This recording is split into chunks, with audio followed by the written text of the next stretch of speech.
All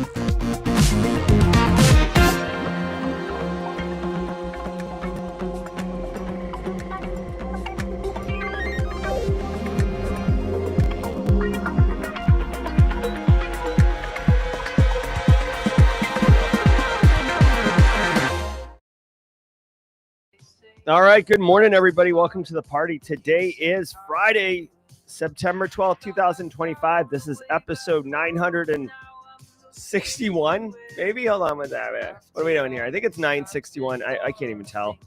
We'll say 961 of Simply Cyber's Daily Cyber Threat Brief podcast. I am your host, Dr. Gerald Auger, and over the next hour, if you are looking to get access to the top cyber news stories of the day alongside critical expert analysis on what those stories mean to you as a practitioner and how you can leverage that information to drive cyber risk down for your business stakeholders, or if you're looking to break into the industry and you want this insights to be able to just have better confidence in yourself and destroy job interviews.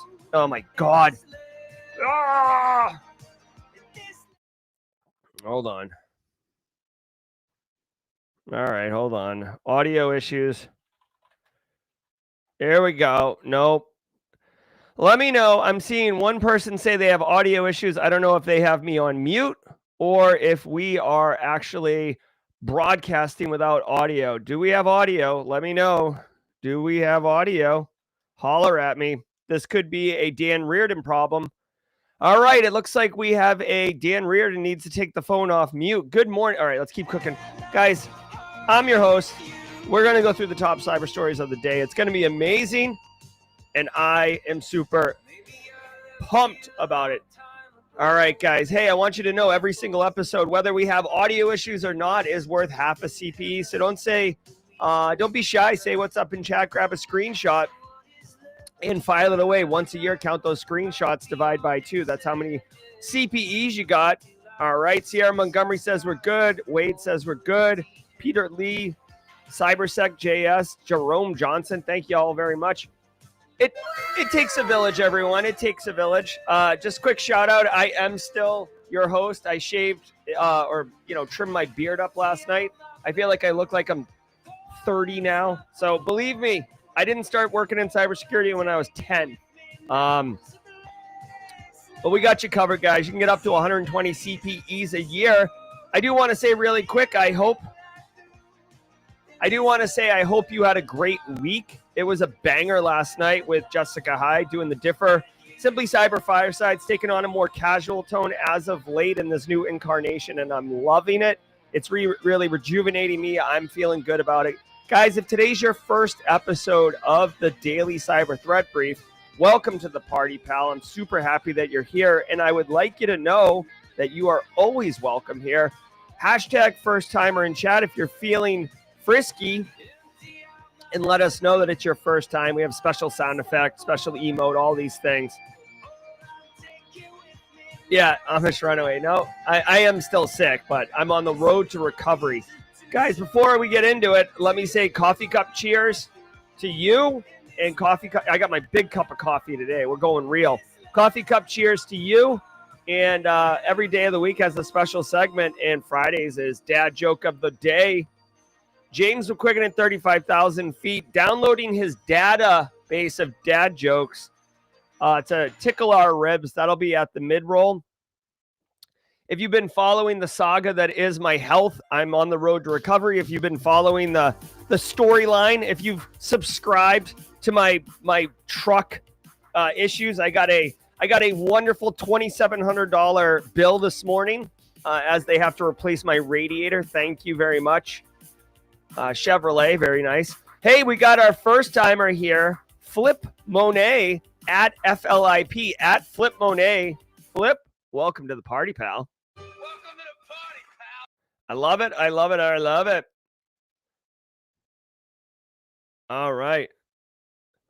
Guys, before I go anywhere, I got to tell you, this show, the audio issues, the cup of coffee, the $2,700 radiator problem, they're all made possible, or like the stream sponsors enable me to do this. So I'm not freaking out right now about having to pay this $2,700 because I know I've got top cover from the stream sponsors So let's go through them, pay them some love. And if you can, holler at me for a minute. Click the links in chat. It goes a long way. And I assure you, I do not take sponsorships from businesses that I do not endorse and feel comfortable with using myself. Let's go. First off, you guys know them: Zach Hill, Kathy Chambers, John Strand, so many, Wade Wells, all kind of involved in that space.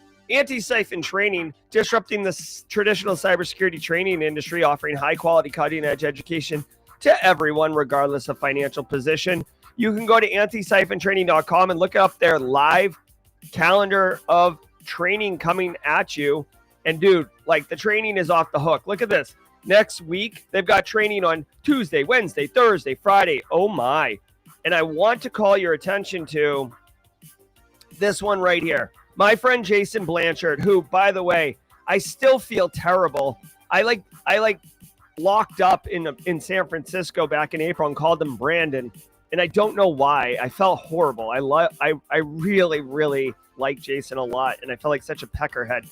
So anyways, my friend Jason, who is with Black Hills, is hosting a live stream workshop called Job Hunt Like a Hacker. So basically right now, if you are looking for a job, if you've been submitting applications and getting no love back, if you're getting frustrated, if you're looking for some guidance, if you're looking to vibe with some other people in the space, this is for you.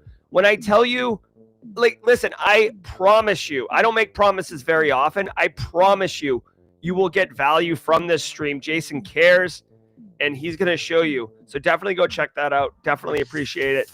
Anti-Siphon Training.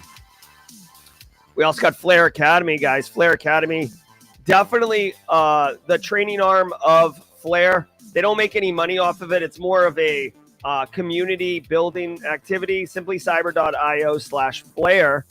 And on September 23rd, so just a few days from today, 11 days, they are going to be doing a 2-hour free webinar giving you all the insights that you would want to know about the Russian cybercriminal forum ecosystem. I do not want to learn about this firsthand. Believe that. I want to learn about this secondhand. I will definitely sit in a classroom to learn about this before I ever make a sock puppet account and attempt to go infiltrate the Did we just become best Russian friends? cyber criminal ecosystem. James McQuiggan, our very own James McQuiggan, the guy who just dropped a super chat. He looks just like this. I'm on the road today heading to the South Florida ISSA Hack the Flag Conference. Drop some knowledge on the leadership panel this afternoon. James, coffee cup, cheers. If you are in chat right now and you got a cup of coffee, drop a coffee cup cheers for old James McQuiggan's in chat. Thanks for the super chat. Yeah, Russian criminal cyber ecosystem. Wade Wells is going to be there. I got to tell you, I am pumped. I am pumped about this. Of course, we always have our friend Eric Taylor and the team at Barricade Cyber Solutions with their Fortified 365 solution. If you're running Microsoft 365 and you haven't taken the effort to properly configure it, what are you doing? You're literally spending money for access to configuration opportunities that you're not using.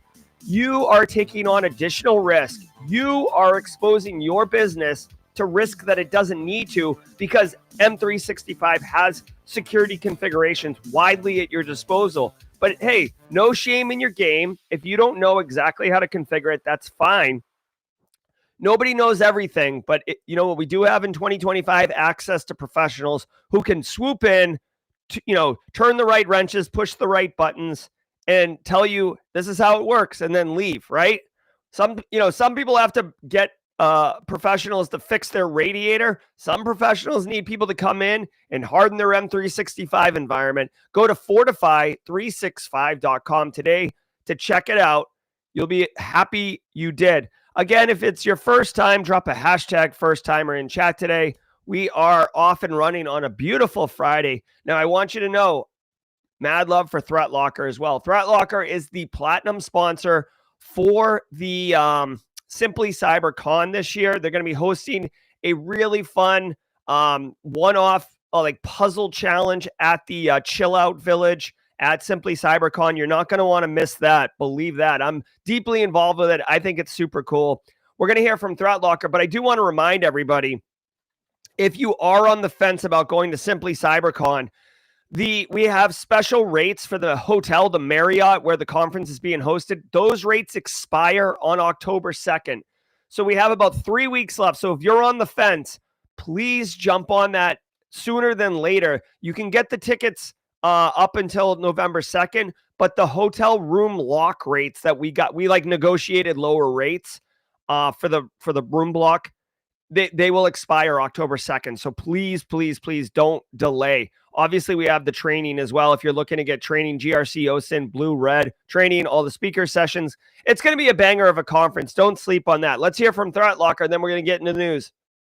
I want to give some love to the Daily Cyber Threat Brief sponsor, ThreatLocker. Do zero-day exploits and supply chain attacks keep you up at night? Well, worry no more. You can harden your security with ThreatLocker. Worldwide, companies like JetBlue trust ThreatLocker to secure their data and keep their business operations flying high. ThreatLocker takes a deny-by-default approach to cybersecurity and provides a full audit of every action allowed or blocked for risk management and compliance. Onboarding and operation is fully supported by their US-based Cyber Heroes support team. Get a free 30-day trial and learn more about how ThreatLocker can help prevent ransomware and ensure compliance. Visit threatlocker.com/dailycyber.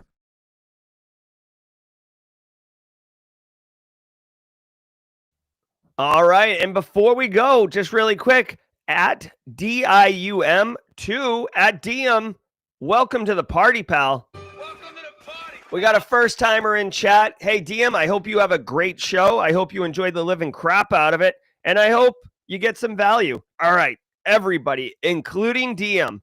Fleet is posting the third. Marcus Kyler. Marcus, do me a favor. Reach down with your left hand. Grab that recline lever. Pull it up. Lean back. Because we're all about to let the cool sounds of the hot news wash over us in an awesome wave. I'll see you at the midroll. Since we started CISO series. And I misfired. Hold on one second. Oh, you donkey. Actually, that was a misfire too. This is more me right now. You are so dumb. You are really dumb. For real. All right, here we go.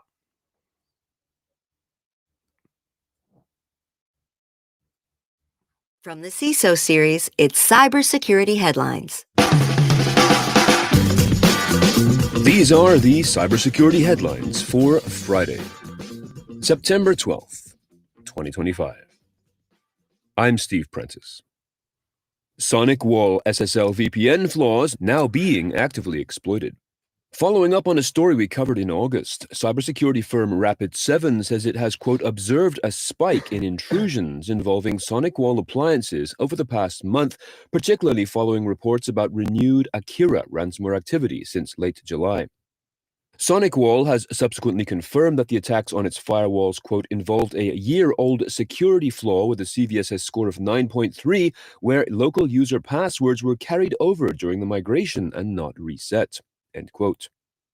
Customers are advised to rotate passwords on all SonicWall local accounts, remove any unused or inactive SonicWall local accounts, ensure MFA and TOTP policies are configured, and restrict Virtual Office portal access to the internal network. Acting. All right, so this is not good, okay? At the high level, basically, if you're running SonicWall as your VPN concentrator, right? So like the way VPN, basically, it's, you know, how you can have remote users connect to your internal network, your internal corporate network. Most end users, right? Like say you're, you know, kind of cyber curious, or you're just here trying to get some exposure. You might think of VPNs as a application that you run on your own machine, so you can basically route out somewhere on the internet and appear to be coming from somewhere else. That way you can stream video of sporting events that are not in that are blacked out in your local area, or, you know, whatever, or to, for privacy reasons. But at the corporate level, VPNs allow you to enable your remote workforce, which is super popular in a post-COVID world, to access internal resources securely. Think of it as like a choke point, right? Well, that piece of technology is super important because it basically is the gatekeeper between your internal network and resources and the internet. which means it has to be internet facing, which means it can be, touched by everybody, right? So when it has a flaw in it that can be technically exploited, that's not good, because essentially one of your critical, front doors, is the best way to put it. One of your critical access points into your environment could be accessed by threat actors. And then once they're into your environment, they do things like Akira ransomware detonation. Okay. Now, what is the actual problem? Number one, this sucks because it's a year-old vulnerability, and it basically brings local user passwords over if you migrated. By the way, when they say migration, I typically think of moving from one tech platform to another, or moving from one version to another major version. I don't think of it as like applying a patch. So I'm not quite sure why this migration term is being used. If you like at DM2, I know that you're a first timer here.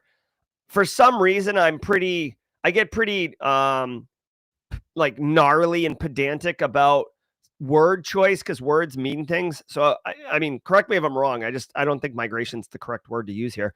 But Akira found it and they're going for it. Now, the devil's in the details here, because what happens is every time someone authenticates to it, right, the SSL VPN, if you're using Active Directory credentials, right, I guess they use like they put that LDAP user in like a local user group or some authentication, like almost like you get pre-approved into some type of authenticated group regardless of your Active Directory membership. So if you're in like the you get no soup AD group, it doesn't matter, because SonicWall in all its glory decided like if you authenticate, you're good. You get stuck in this like okay to go user group on the SonicWall, and that's the problem. At its root, basically users in Active Directory had crap passwords, and those crap passwords and usernames got essentially copied into the SonicWall VPN for like local access. And even if they change their password, it sounds like you can still use it to log in to the VPN. Not a good look, obviously. They do suggest as a remediation to rotate your credentials. Sure, you should do that. Also, they talk about configuring the SSL VPN, the actual SonicWall interface, to add, enable botnet filtering. I assume that there's some kind of toggle that you can toggle off on here to make it so you can't use those local creds. You have to use Active Directory accounts or, LDAP to authenticate into AD. Here's the thing. You got two things going on here. You might be like, oh, like, why would they ever allow that? You got to remember, sometimes when like AD is not up or there's problems with the network, you want a fail safe to be able to allow the user to authenticate into the environment, right? Think of it as like cache credentials on your laptop when you're on an airplane, right? When you're on an airplane and you don't have access to the internet unless you're James McQuiggan at 35,000 feet, who basically gets a fiber line run to seat 3B. I'm joking, but seriously.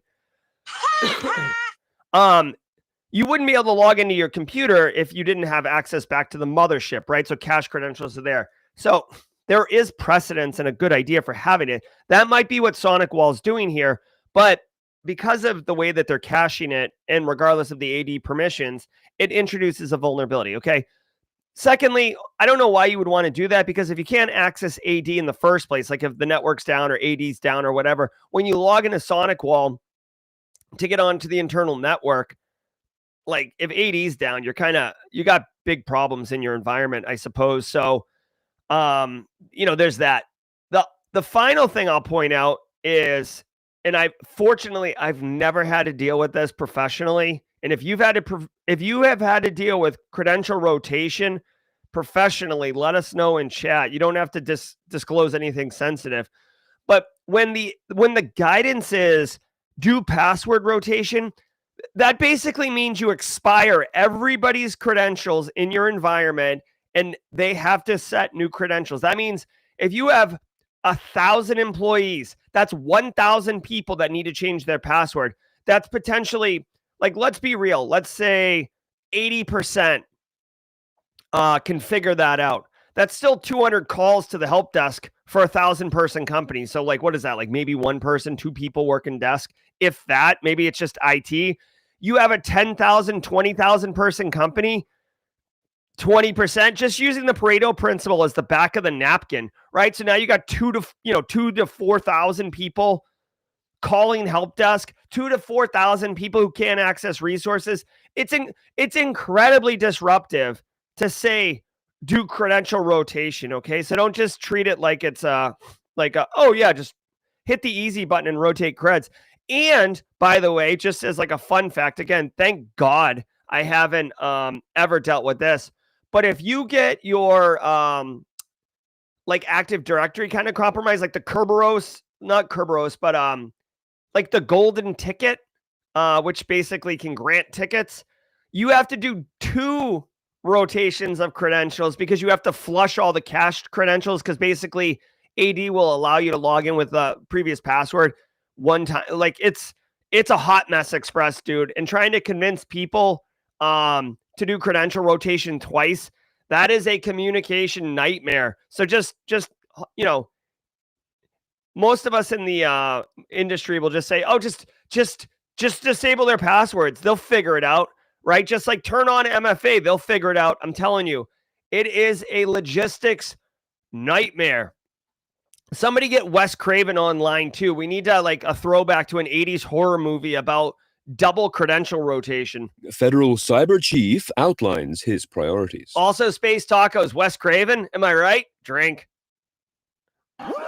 Michael Duffy, speaking at the Billington Cybersecurity Summit, identified his priorities as, quote, focusing enterprise cyber defense, increasing operational resilience, and securing a modern U.S. government, end quote.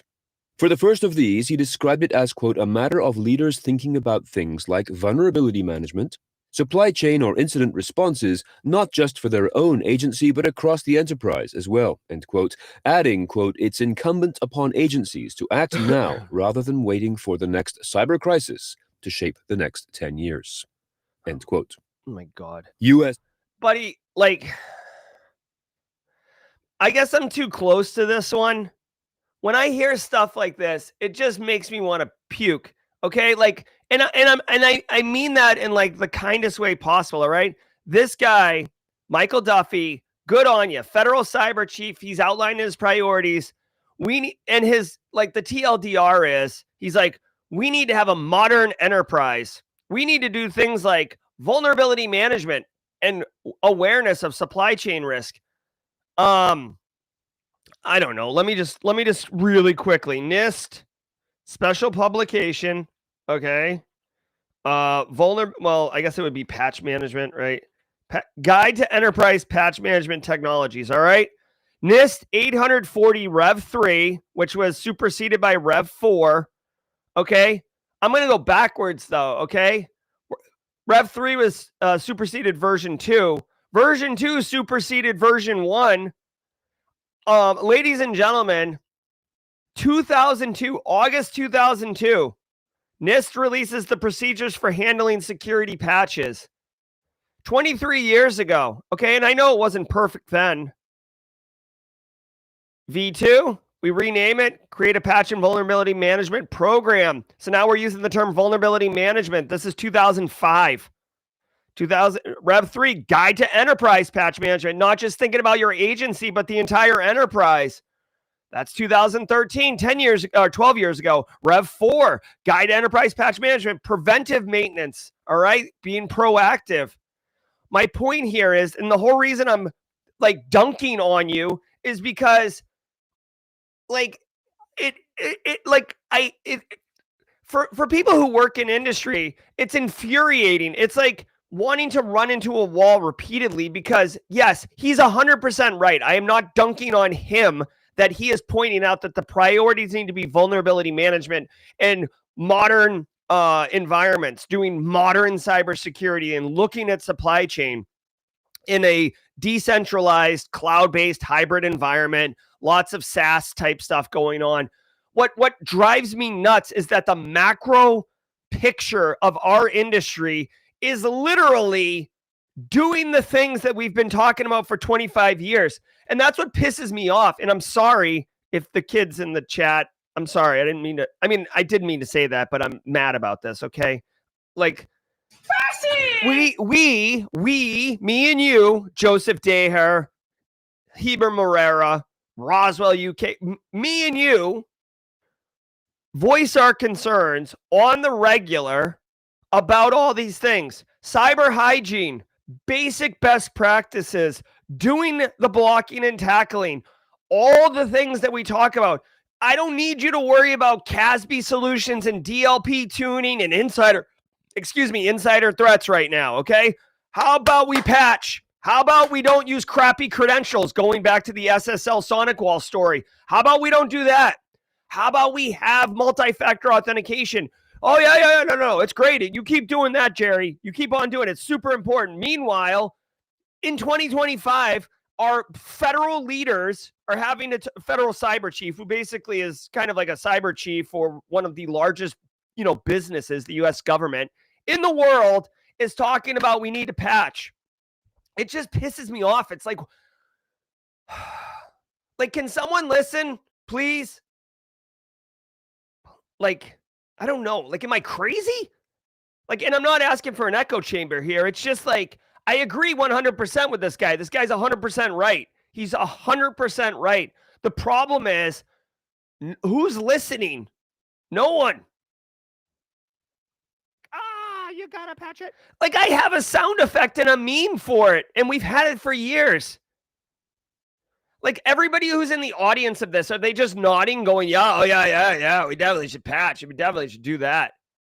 All right. Again, I will tell you this. We have had CISA.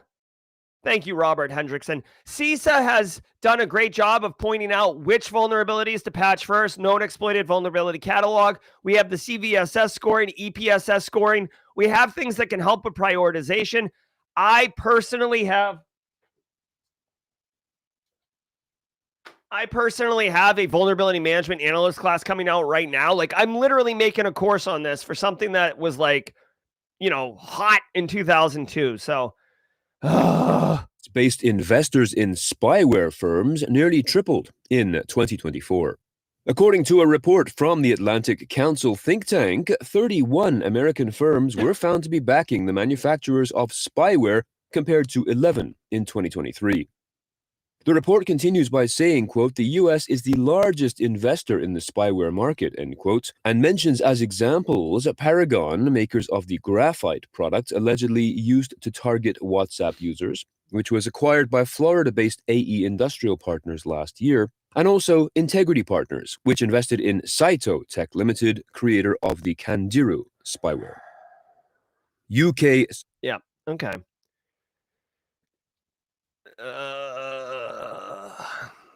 Okay. This shouldn't come as a surprise, right? Spyware technology, your Pegasus, your Predator, access. Dude, everybody's got a phone. Not everybody, but most everybody's got a phone on them. Phone tells you exactly where you are. It's beaconing your GPS locations.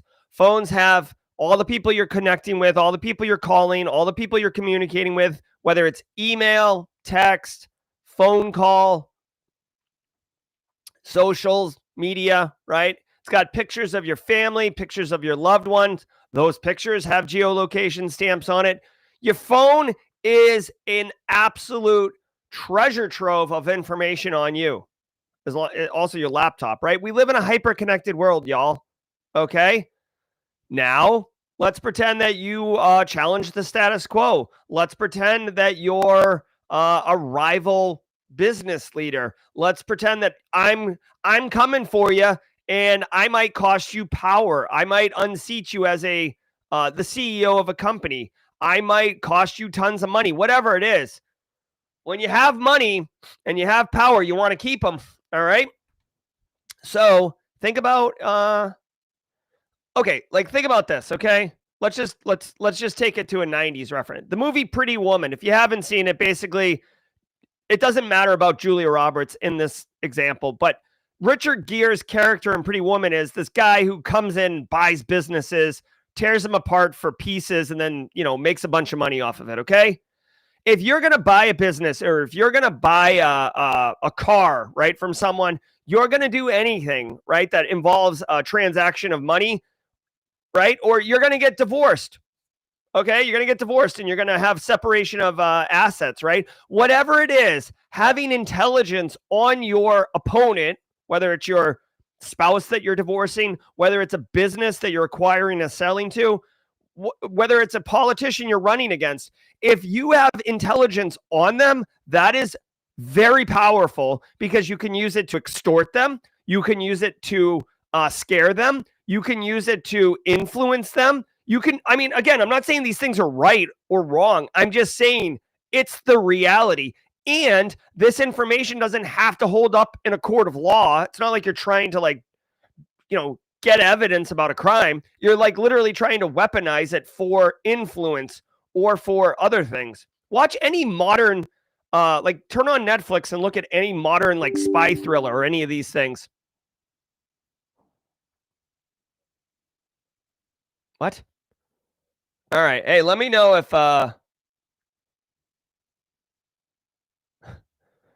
don't know. OBS just gave me a warning saying it can't save any more data in my hard drive. I don't know why. I'm not recording. So let me know if there's any issues here. But anyways, spyware is big business. Right now, there's no like, if you get caught installing spyware, like, I mean, you probably hide behind a corporate veil anyways, because you're not an individual. It's like a business. And there's probably plausible deniability. Go look at NSO Group's Pegasus software. Look at all the different ways it's being used, et cetera, et cetera. It is big business. And I'm not even saying that the investors are the ones using it. I'm just saying, if there's a technology, it's like AI. Dude, do you really think investing in AI is a bad move? Again, this show's not about financial advice. It's just, I'm just calling it the way it is. Tons of people want access to spyware. It's a huge area of growth. You know what investors like to do? Put money in and then get more money out. Okay? All right, let's go. Hopefully everything's looking good here. Cybersecurity legislation delayed again. The UK government's long-awaited Cybersecurity and Resilience Bill has been delayed again, despite its main provisions being finalised 3 years ago. The Sunak government failed to table the bill in 2022, and the Starmer government's nearly identical version was due this week, but was postponed amid a cabinet reshuffle. No new date has been announced. The delay comes as Britain faces escalating cyber attacks, including a recent incident that halted production at Jaguar Land Rover, described as, quote, an economic security incident, end quote. Other attacks have, of course, hit retailers like Marks & Spencer and the Co-op, causing nationwide supply disruptions. Okay. Huge. Really quick, Roswell, UK. I'm sure you're feeling your ears burn here. Yeah, the UK is trying to introduce cyber legislation. You know what? I'll give the British government a little bit of a nod here. They are reacting. They are responding quickly. I like that. I feel like the US government kind of moves glacially, right? We're talking about Ron Wyden yesterday and wanting to, like, hold Microsoft accountable for something. Dude, the UK has been getting smacked around by ransomware threat actors. The retail sector in the UK got hit pretty hard. In 2017, the national health system in UK got taken down by North Korea and WannaCry. Again, I mean, that's 8 years ago, but my point is not unrelated. And they're trying to pass some cyber regulations. Now, I don't know what those regulations mean or what they do. Just because you pass a policy, right? Hey, my GRC mafia folks, I'm sure you feel this. Just because you pass a policy doesn't mean that there's any material change right there at that moment. So what's this law do? Oh, this is great. So they were going to make a law happen, but then they did a bit of reshuffling of the staff in the House of Commons. So let's not vote on anything. Let's play musical chairs first. This is the problem of, like, bureaucracy. All right, bureaucracy's got its place, but unfortunately, it slows down change.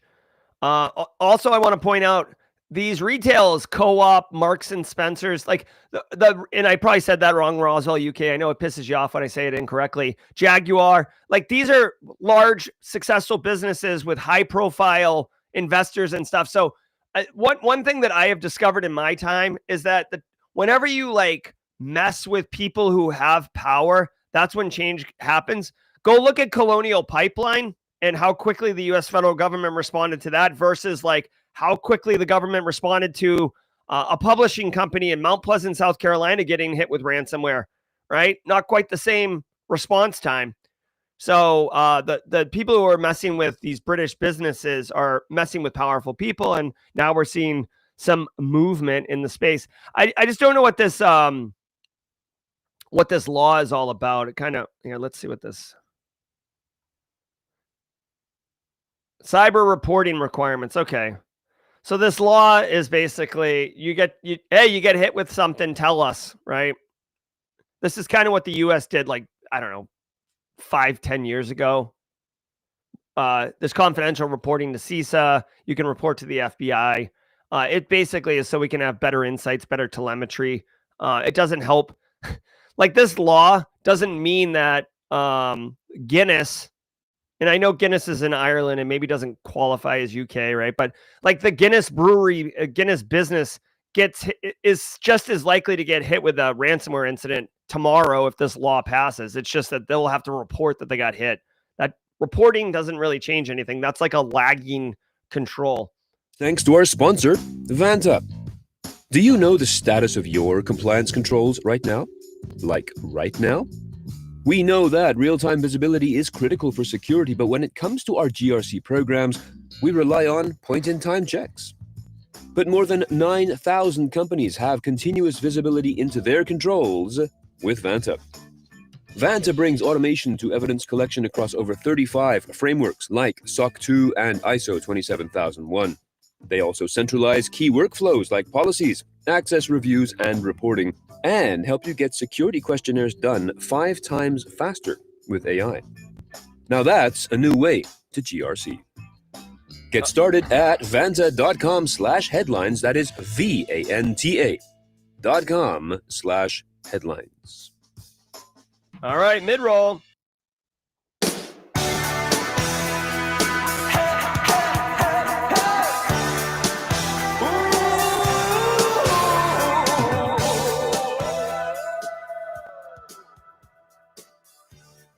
All right, yo.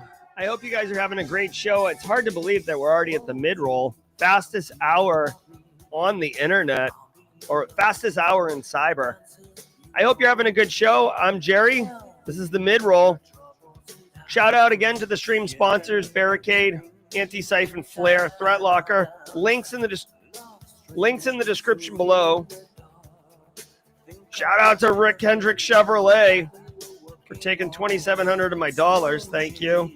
I do need my truck back, though. All right, guys. Hey, every single day of the week has a special segment, and Fridays is James O'Quiggin at 35,000 feet's joke of the week. Let's go, James. James wants to know, Tony Jack, what type of tree fits in your hand? Guys, what type of tree fits in your hand? Well, I mean, if you're familiar with the Miami contingent, you'll know it's a palm tree. All right. What month do trees not like? What month do trees not like? It's very apropos right now. You may not know this, but trees hate September. September. Oh my God. All right. And James also wants you to know, how do trees access the internet? How do trees access the internet? Trees are living things. They have rights too. They need access to Google. How do trees access the internet? They log in.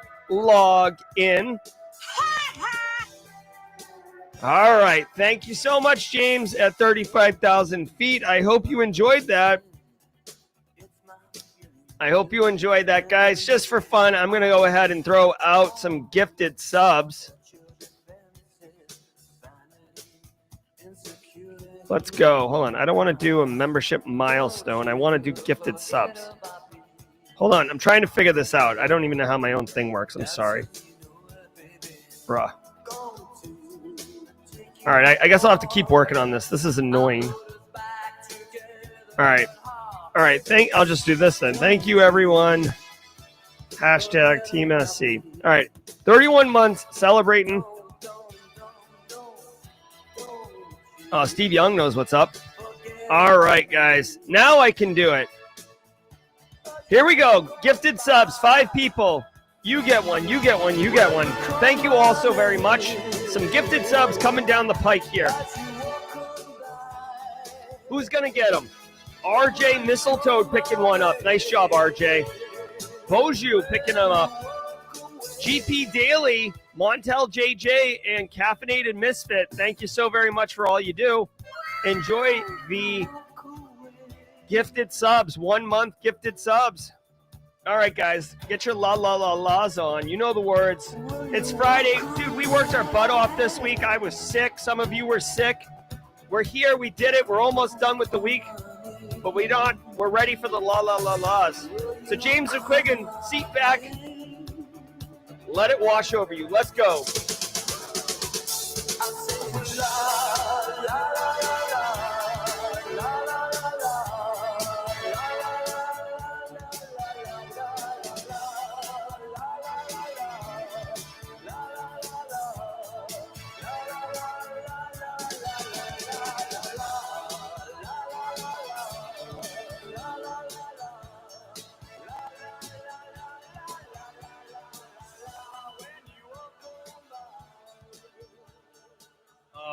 All right, let's finish strong. We got jaw jacking coming up at the top of the hour, too. DDoS Defender targeted in giant DDoS attack. A Europe-based DDoS mitigation service provider was targeted in a massive distributed denial of service attack that reached 1.5 billion packets per second. Oh my God. The attack was launched from thousands of IoTs and MikroTik routers. FastNetMon, the company that mitigated the attack, quote, did not name the targeted customer, but describes them as a DDoS scrubbing provider, end quote. The attack was detected in real time, and mitigation action was taken using the customer's DDoS scrubbing facility. Hackers use ConnectWise. All right, so a DDoS mitigation service was targeted by a DDoS attack. Whoa, very meta, very on brand. So if they can't protect themselves, that's a bad look, right? Roswell UK, what did the beaver say to the tree? Nice gnawing ya. All right. Let's keep going. Let's see. 1.5 billion packets per second. Definitely distributed denial. The malicious traffic was primarily UDP flood launched from compromised customer premise equipment, including IoT devices and routers. All right, so a couple things. Number one, this is stunning that, it's 11,000 networks, not devices. A couple things here. Unfortunately, we can't see what the Mono Julian. Did we just become best friends? Yep. Mono Julian dropping a joke here. Thanks for the super chat, Mono. Why don't dads like the doctor? Why don't dads like the doctor? Because the base injection is always true. Because the base injection is always true. PS, SOX ITGC need updating for these AI implementations. I 100% agree with you. Sarbanes-Oxley definitely could use an update on that. And because the the base injection, I'm not. Mono Julian, thank you for the super chat. Guys, when you look at this graphic, it's hard to tell like what the you could see the y-axis is data amounts. The x-axis is clearly time, but there's no this is annoying to me. There's no indicator of like what the time is. Is this like is this each column a second? Is each column 10 seconds, whatever? That's annoying. A couple things. Number one, I'm going to do a quick little run on this one, okay? Number one, if you are a business that relies on the internet for your business, like your Netflix, or you're delivering service through the internet, right? You should have denial of service protection just in case, right? Number two, distributed denial of service, as the name would indicate, means you're getting hit from multiple endpoints. In this instance, they're talking about compromised IoT and like router devices. These can happen through a numerous amount of ways, but typically misconfigured or crappy default credentials. As a case study, go look at Mirai botnet, M-I-R-A-I botnet.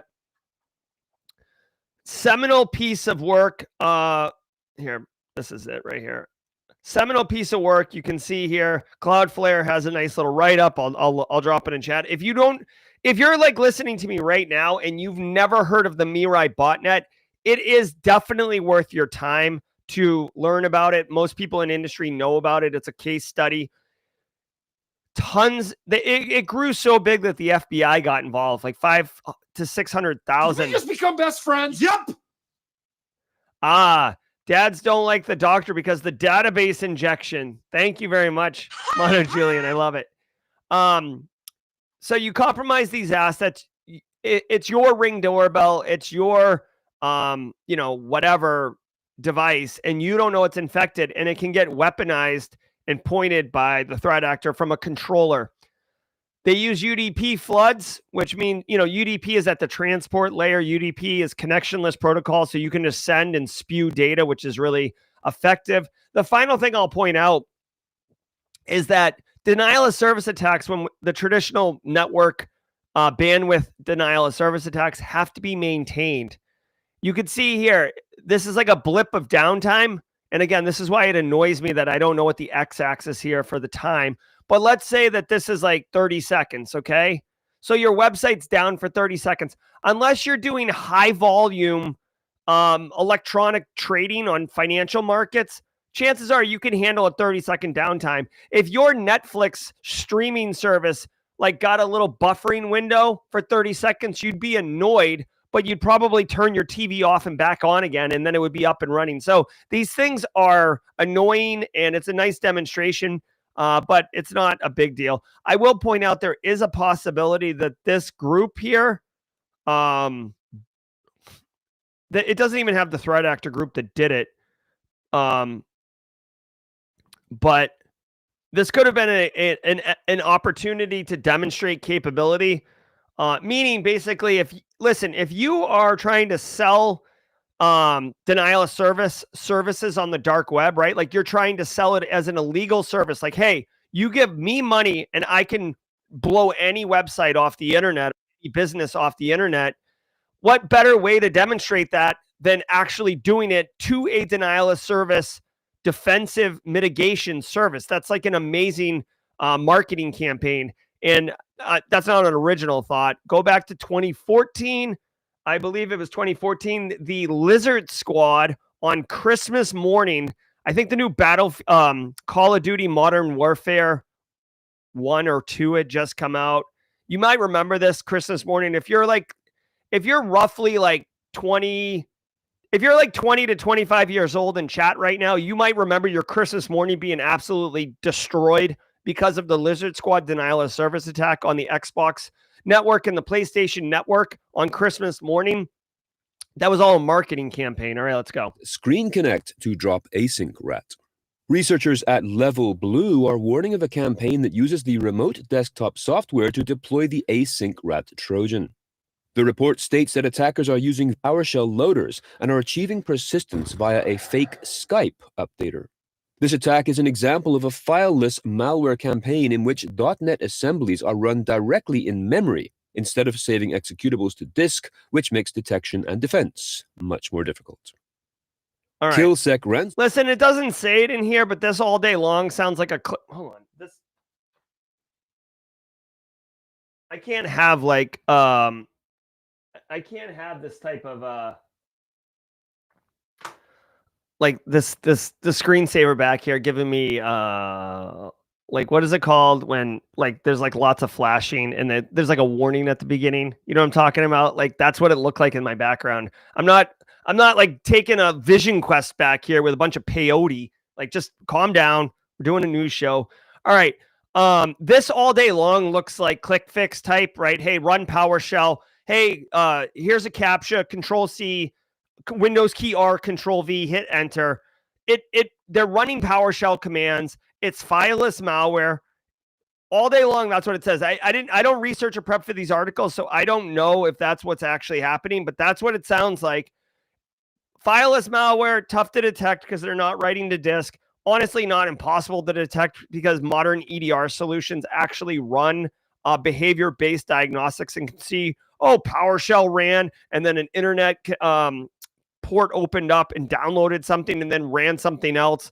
And you know what I mean? So Screen Connect is basically one of these RMM tools. It's not malware. It is a legit licensed piece of tech. And unfortunately, it works very good at allowing remote access to boxes. Threat actors know it. They get in there and there they go. Here's the thing. And I'll let the red teamers, the Daniel Lowrys, the Tyler Ramsbys talk more about this. I have dabbled, okay, with reverse shells and stuff like that. I definitely, you do not want me hacking into your environment at all, but I have done these things, okay?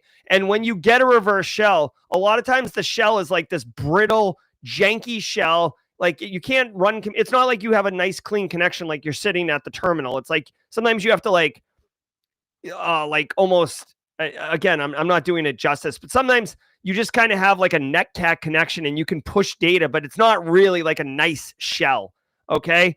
When you have a Screen Connect, I mean, dude, you're like basically living La Vida Loca with like you have the whole display, you've got the ability to share data and everything like that. So this is very desirable for threat actors. TLDR, you should definitely educate your end users about not having to run Windows key R, Control V, enter. You can use that with, honestly, you could demonstrate it like a little video to show them what's up.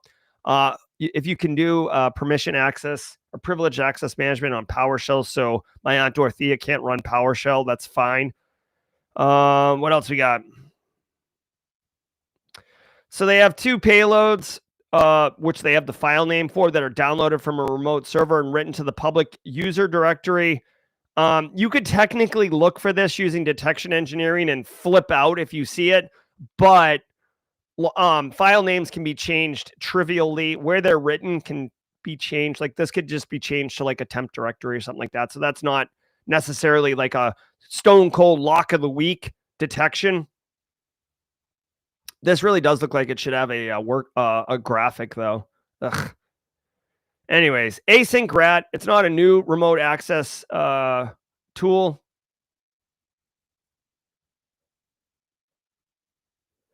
But it's not good. This is a fully featured piece of malware.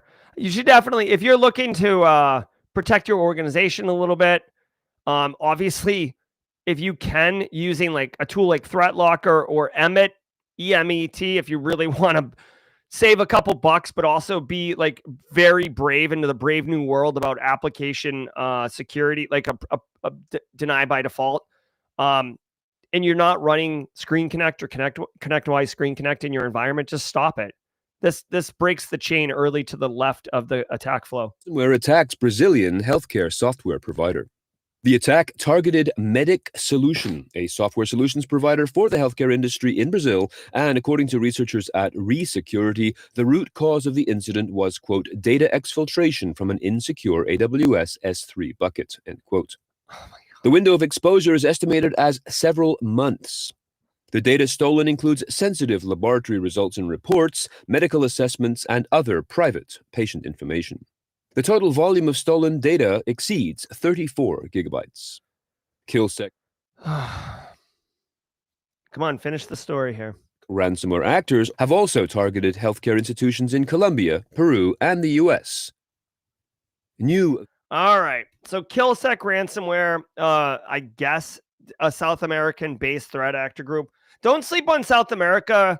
Argentina, Brazil, Colombia. Not only do they have a lot of talented cybersecurity minded professionals, or I maybe professional is not the right word, but they have professionals as well as like students or whatever you want to call it. I almost think this is like a moderately informed opinion. I get the vibe that like South American hacking scene is like very 1997 US hacking scene. Like there's a lot of talent. There's a lot of curiosity. There's a lot of porous infrastructure that is, ripe for people whose only crime is curiosity to look around. Now, obviously, KillSec ransomware, that's not curiosity. That's straight cash, homie. Straight cash, homie. But, dude, a leaky S3 bucket, like 2020s on the phone, they would like their news headline back. I haven't heard an S3 leaky bucket in a minute. This used to be like the story du jour back in the day, because the default configuration with these, and by the way, an S3 bucket is basically just like a data store, like a data blob or a file store. Like you can just like save data to it, okay, like a database kind of, or a file server kind of. But you don't want it internet facing. You don't want people with no creds to be able to query it and pull data out of it. And that's what's happened here. There are tons of tools out there, not tons. There's tools out there that can scan and find leaky S3 buckets. May I recommend, if you work for an organization in South America or you have a South American footprint, maybe you use these tools to find these leaky buckets before threat actors use these tools, the same tools, to find leaky S3 buckets. All right? This is not an Amazon issue. Amazon offers the configuration capabilities, right? They're targeting healthcare. I mean, dude, it's basically, it doesn't matter what country it is. Healthcare is a very highly targeted industry because of the urgency of not having downtime, patient safety concerns, real lives. It's not even about the data, honestly, being exfilled. It's about the impact to patient safety and care. So there we go. I don't know if this group's going to pay for it, but clearly there's an uptick in the cybersecurity attack space in South America. So don't sleep on that, okay? Yeah, look at this. Archer Health, Suiza Lab. I haven't even heard of these. We do have some Colombian members who identify on Worldwide Wednesday. So that's even kind of an indicator of more interest in that space. VMScape attack breaks guest host isolation on AMD and Intel CPUs. As posted on Bleeping Computer, quote, a new Spectre-like attack dubbed VMScape allows a malicious virtual machine to leak cryptographic keys from an unmodified QEMU hypervisor process running on modern AMD or Intel CPUs, end quote.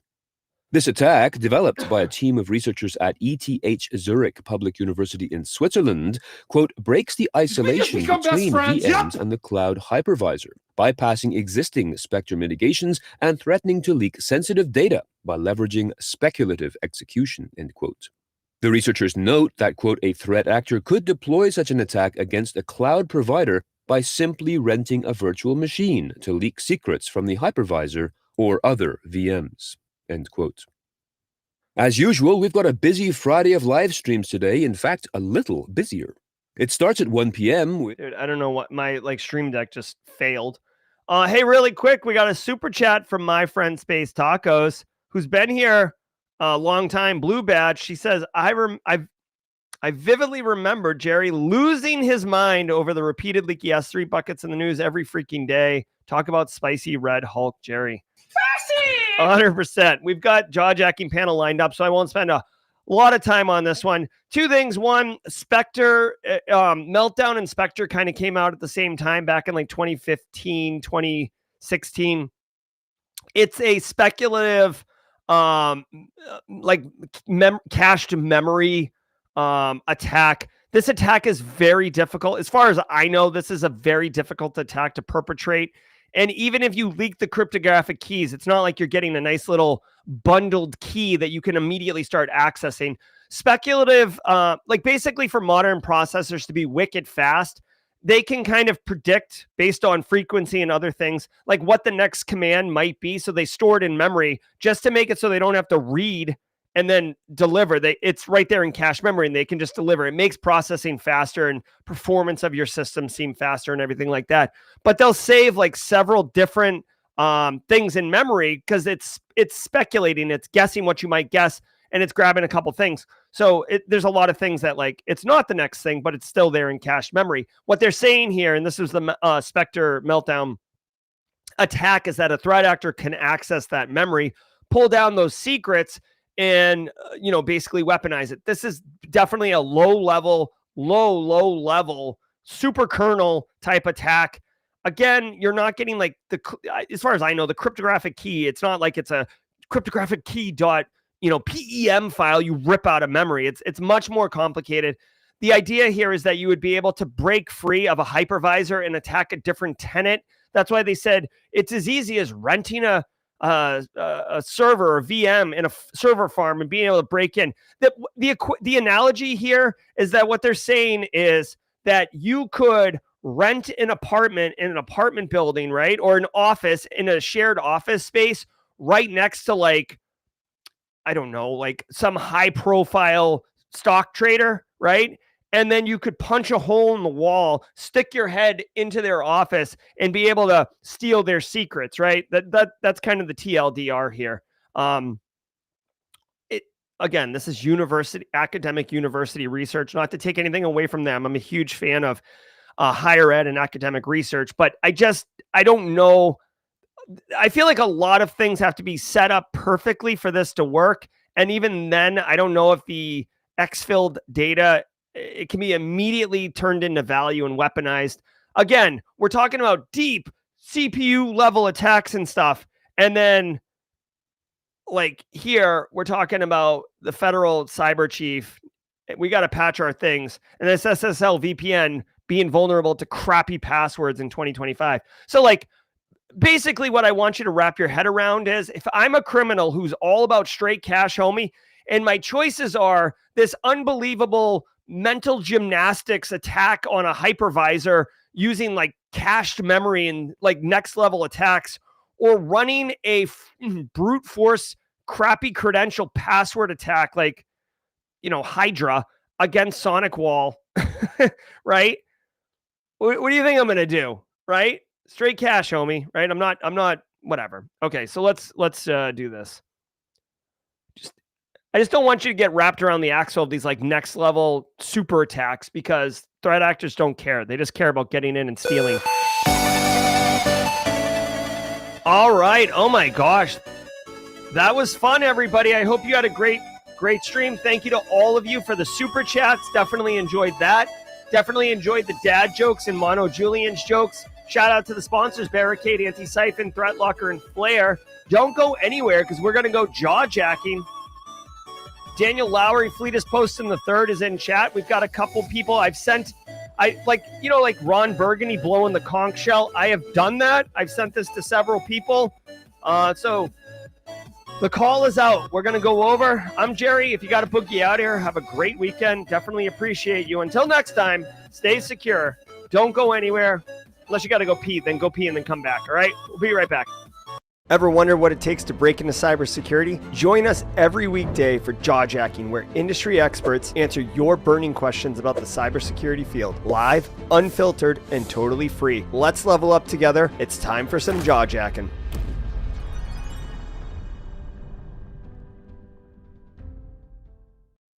All right, what's up, everybody? Welcome to Jawjacking. I am your host, Jerry Guy. Wait a minute, what? Yes, that's right. I'm Jerry Guy, and we're doing Jawjacking. It's basically a show where we answer your questions, whatever they are. There are no dumb questions. All right, so if you're shy, if you're like, oh, I don't know, I don't want to get blown up, bump that. Ask your questions, get your answers. On Fridays, we're joined by a panel. The panel can grow as the show goes on because there's no rules here. We don't subscribe to protocol, right? That's something Dr. Gerald Auger does, that structured NIST-loving nerd. Here we go. Daniel Lowry, first in the hopper. Daniel, hello. How's it going, Jerry? Good show this morning. Well, thank you. That's very kind of you, Daniel. I appreciate that. All right. Everybody likes watching you get like crazy. Also hot in the hopper here. Fleet is posting the. Oh my God, Fleet is. There we go. Fleet is posting the third. What's up, dude? Happy Friday, everyone. Happy Friday. All right, we are off and running. If you have any questions, this is actually just to begin. We'll add more people, but GRC, red, and then blue over there. So you actually got a nice little cross section of everybody. So let's do the questions here. So Jerry, it's kind of funny. We've sandwiched the offensive guy in the middle of us. So Yeah. it's like, yeah, exactly. Exactly. We're keeping an eye on you, Daniel. All right. Let's go. Looking at questions. Here we go. First one, Sean Sayos, haven't even vetted it. How do I get noticed by recruiters? I have friends being contacted, but never me. All right. I mean, to me, that sounds like it's your resume. If I had to guess, your resume or your outward-facing profile, right? We talk about this all the time. Seriously, it's like you have to, like in 2025, in order to kind of stand out, you do have to have some kind of demonstrable, like what are you doing that like is delivering value or giving insights? And it doesn't have to be like coming out with the next meltdown Spectre attack at university. It could just be, taking a class and sharing perspectives of it, or learning something and sharing perspectives of it. That's how I would go. Now, specifically to recruiters themselves, I don't know if there's any like events you can go to that are recruiter specific. But I'll throw it to the panel. Daniel, what do you recommend Sean Sailors does here? I mean, I'd ask my friends, what's your resume look like? What is it that you are doing that I am not? Because they're going to be a little closer to the problem, right, than we are. We can just kind of give you general ideas of what you could possibly do to try to help yourself stand out.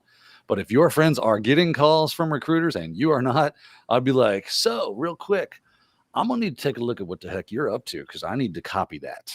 Yeah. And actually, great point, Daniel. It makes me think you should, especially because they're your friends, they want to help you. You should ask them, hey, were you not getting contacted and then did something and started getting contacted? What was that something? Right? They may actually have the same experience and have the answer to the question. Fleetus, anything before we boogie on? not much other than what is your outward presence? Have you posted something recently? Have you not posted something recent? Are you active? What networking events are you going to? Similar to what you guys talked about. And the last part there is maybe you don't want recruiters reaching out to you. Depending on where you're at in your career, it's probably not always the easiest to interact with recruiters, because a lot of them, again, just coming off of this or still in the middle of this, they just want to sell ATS review services to you, and they're trying to get you to pay for services to fix your resume most of the time versus actually finding a job for you. Yeah, there you go. And also, Sean Sailors, if you would like, this is a little bit of effort, but last night on Simply Cyber Firesides, Jessica Hyde was my guest for an hour, and she literally ran through, like, she answered this question extensively, and it wasn't even just about digital forensics. It was like wider picture. Oh, Wade Wells looks like he wants to.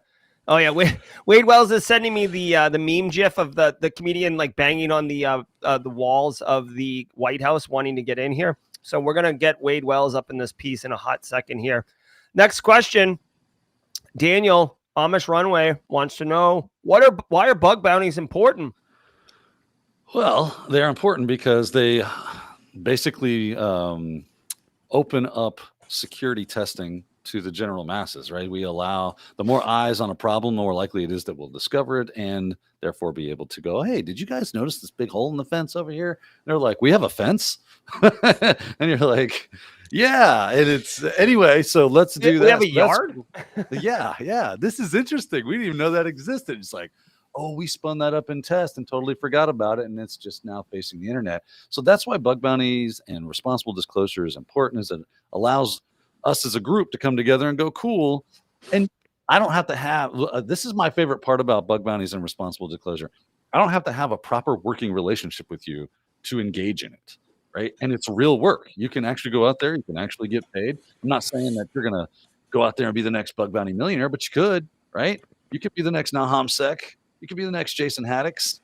It's totally possible. So you could find your niche there. You're going to learn a butt ton about security. You're going to learn a butt ton about web applications, software applications, how they interact, how they work, and where those weaknesses that you learn in even your Security Plus lie.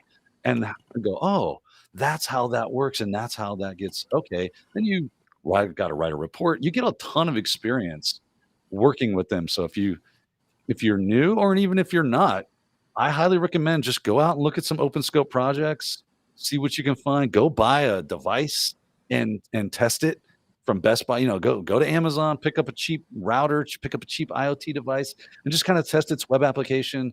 Test these open scope applications that are out there for big firms like Verizon, Yahoo, and so on, Google, and so on and so forth. That they allow for that to happen. You get some cool hands-on experience, and maybe you find a cool bug. There you go. We are joined by Wade Wells. Wade, welcome to the party, pal. What's up? How tired do I look right now? Oh, you look great. You look great. Okay, good. All right. Yeah, you always got like a bit of a glow to you. I love it. Backlight, I swear. Hey, really quick, just to comment on this one. So you say, why are bug bounties important? Daniel answered it from the practitioner perspective. Just because I'm a nerd and also like want to bring kind of the business perspective, bug bounties are super valuable because think about this. Businesses are they're paying only for legit. So like tons of people are working on trying to find bugs, but they only have to pay for the ones that are actually found, which is a huge, huge value to a business, right? If they hired a pen testing company to come in and find something, they found nothing, they spent money and got no value. If they have 10,000 hackers working on it and 2 of them find something, they only pay for those 2. So bug bounty is like a really interesting market and definitely not going anywhere. I have a comment. Go ahead. Just as important as bug bounty is responsible disclosure. Correct. All right. You want to define responsible disclosure for people? Responsible disclosure is telling the company about the bug and not releasing your blog post before. Mm-hmm. Or selling it to a threat actor. Yes. Yeah, I was going to come at it from that point of view. Once you've done your responsible disclosure, give the organization time to respond to you and start working with them. If they blow you off, then maybe release it in the wild. But before you do that, try to give them, as someone coming out of this, I got hit with way too many. A lot of them were script kiddies looking for stuff that we're never going to fix. And the fix is just upgrade and patch your browser. Most of it's browser related attacks. It's not actually the application. So make sure that if you are going to report something, that you do it, to Wade's point, responsibly, and don't continue hacking. Don't exploit it, because then you've crossed the red line from bug bounty to actually an adversary. Yeah, you definitely don't want to become an adversary. That would be a poor practice. John says, anyone have experience with the C-Risk cert, and is it useful in the cyber sphere? So C-Risk is ISACA. It is because really position themselves as a like the GRC kind of cert body, which is cool. I personally don't know. I don't have the C-Risk. I had SISM and CISA. I don't know how often the C-Risk is showing up on job application or not applications, job postings. So I can't really speak to that. I know it doesn't hurt.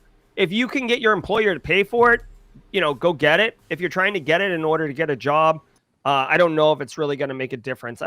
My best practice is always just search for open jobs and see how many are asking for the C-Risk cert. I don't know. I remember when they first came out, it came out in like early 2010s, like maybe 2012 or 13. And I remember they had like a group of people test for it or whatever as like, so they could launch with like a bunch of C-Risk people. And some of the people who got it, this is terrible. I like professionally did not respect, and they were getting the C-Risk. And I was like, this cert's got to be trash then. So again, choose your own adventure, have someone pay for it, and good luck to you. And I'll just take that one because that was a GRC question. Silence Poet, I'm not a type A. Okay, cool. But want to be more deliberate about planning times to work on learning more about AI. Any thought? All right, this is a good one around the horn. Wade, since you just joined us, what is your strategy? What's your approach for planning time to work on something, like kind of time management and focusing on a plan? And I don't even know if this is necessarily a type A thing, it's a way to do work. So go ahead, Wade, and then we'll go to Cletus. I definitely. Oh, me or wait? Oh, am I? Yeah. Okay, there you go. Now I'm totally screwed me up. Just bear with me, bro. I'm the producer. He's not tired at all. Yeah, I know. I usually try to schedule time. I do think about it ahead of time. The other thing, I find myself where all of a sudden I woke up early or I can't sleep or anything. I'll study then. It's horrible because I won't go back to sleep. But I have found some of my best studying is when I accidentally woke up at 2 a.m. and I study to like 2 to 5 and no one's awake and no one does anything. Usually around then, I also big on taking notes, of course. Are they good notes? Probably not, but I try to take them. Yeah, helps you remember too. Fleetus, what's your strat? Yeah, so other than just prepping, start talking about it. Find people to have conversations, because when we're teaching and you're learning and presenting on a topic, it forces you to learn more about it. And you're going to get questions, and it's going to make you go deeper. To Wade's point, you just jot down a note. Hey, I don't know the answer to that question. Or what if I pulled this string? Or what if I implemented that X or did Y or did Z? So look, pull the threads on whatever topic and force yourself to go through. And then to Wade's point, like if you take notes, go back and read the notes again and see what else comes from it, or make study cards if you're trying to teach yourself something, especially for a certification or you're learning a new skill, and there's digital cards or paper depending on your study style. Daniel Lowry dropped knowledge on us. So as my wife and kids learned last night, that once dad gets hyper focused into something, he can kind of lose track of time. So it all just comes down to time management. And you have to have, I mean, I literally have alarms and alerts set for going, it's time to get up out of your chair and go do this next thing. And then you got to come back and you got to do that next thing. Because I will just go right into whatever the heck it is I'm working on and forget the world. And then that's not a good study habit. So I like to start there, is like, figure out what good study habits are, do a little bit of research on the most effective methods for studying things, which is to basically, hey, come at something for about 30 to 45 minutes and then take a 15-minute break, then come back and do 15 minutes and then take a 10-minute break, then come back and do 15 minutes and take a 5-minute break, and so on, and then kind of keep that going. They've proven that those kind of things help you retain more. And then you take a block of time where you are going to do that type of thing. It's all just a lot of planning. You just have to sit down and do the hard work. Everybody here is giving you great advice on how you can do that. You just have to implement it. It's like patching. We all know we need to patch. Why isn't it getting done then? Well, you know how it is. It's like, and plus my password being password 123 is super awesome. It's like, why aren't you changing these things? We all know you should do that. It's now just up to us to do the hard work and make it happen. I love it. And go ahead. One thing that I've found that a lot of people, if you have a whiteboard or digitally, just build a mind map.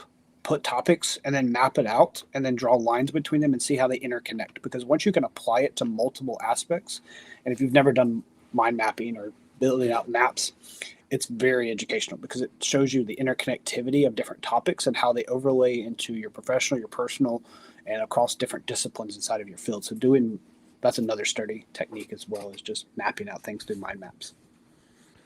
There you go. And if you've got your own strategy techniques, drop them in chat. We'd love to hear it from you guys. CyberSaint keeps getting pushed away from technical roles, basically getting pigeonholed into customer-facing roles because they have great soft skills. How do they turn this around? How do they change the narrative so they can actually pursue the jobs they want and lean into those? Wade, you and Fleetus basically do a lot with, on the SOC, but you got to, you have technical roles, but you do have to do some soft stuff. What do you think? How do people break free of pigeonholing? Education, I think, is part of it. And you also have to kind of try to prove your worth a little bit more, which is a lot harder. I was someone who was heavy soft skills and then was able to land that first tech job. Find a more technical role that needs soft skills or that is lacking soft skills in their department, and then move over. Right? Try to fill that hole that's needed, and then re-educate yourself so you're able to move. But it's a hard one. It's a hard one to get out of pigeonholes like that. There you go. Daniel Cyber Riskwich wants to know, she wants to get better at presentations and public speaking. What say you, sir? Best way to get better at something is the same way you get to Carnegie Hall, right? Practice, practice, practice. So set up a camera and set up a topic that you want to just present to yourself and record yourself presenting that topic. Then watch it. And that's the hard part, right? Everybody thinks that turning the camera on is the hard part. No. It's going back and going, oh man, I look stupid. Why do I do that? I'm touching my face. I'm doing the stupid things. It's the Ricky Bobby, I don't know what to do with my hands kind of, right? Yeah. right? You're going to start to pick out all the little weird idiosyncrasies that you do, all the comfort words you say. And then once you know that, you're going to be mindful of it. And you're going to slow yourself down. That is probably the best advice I can give you. Is if you're giving a presentation, you're going to have this instinct to and just like vomit out everything you've got to say. And never take a stop, never take a pause. And it might be that comes from the way they edit shorts and things of that nature, where they cut out all the breaths and pauses. And it just sounds like someone is the most brilliant thing ever. But no, I feel like taking time, take a second, think about what you want to say before you say it, and then let it out.